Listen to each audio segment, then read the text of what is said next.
commenting on being an only child, because I also was an only child.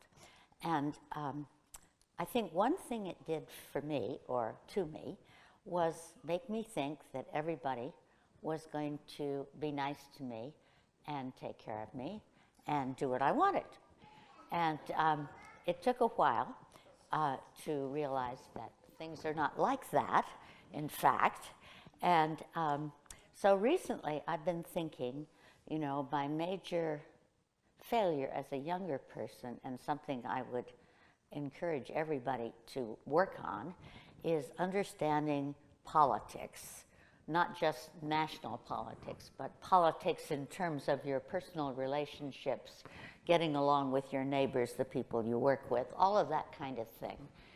And I've been thinking about that a while, because my failure to understand that there were people who would consider their motivations more important than mine, and would not necessarily be really nice and kind to me when I wanted them to, in spite of the fact that I smiled at them and tried to treat them properly.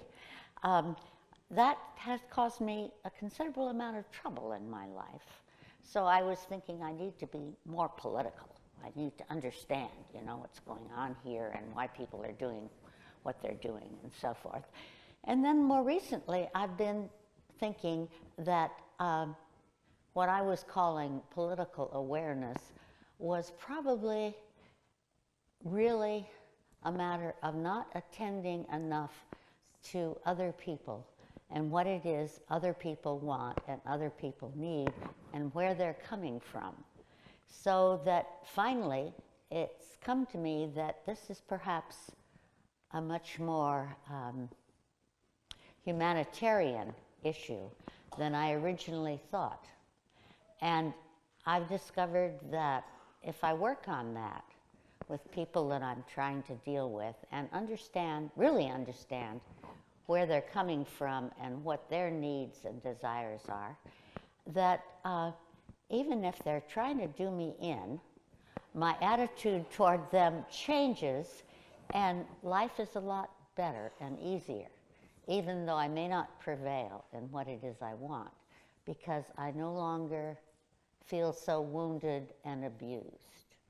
So that would be my suggestion for younger people, is that you start really understanding what the people you're dealing with, where they're coming from, and what's motivating them.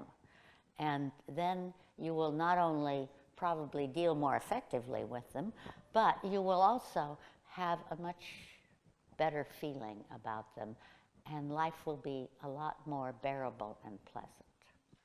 So, my crumb of wisdom.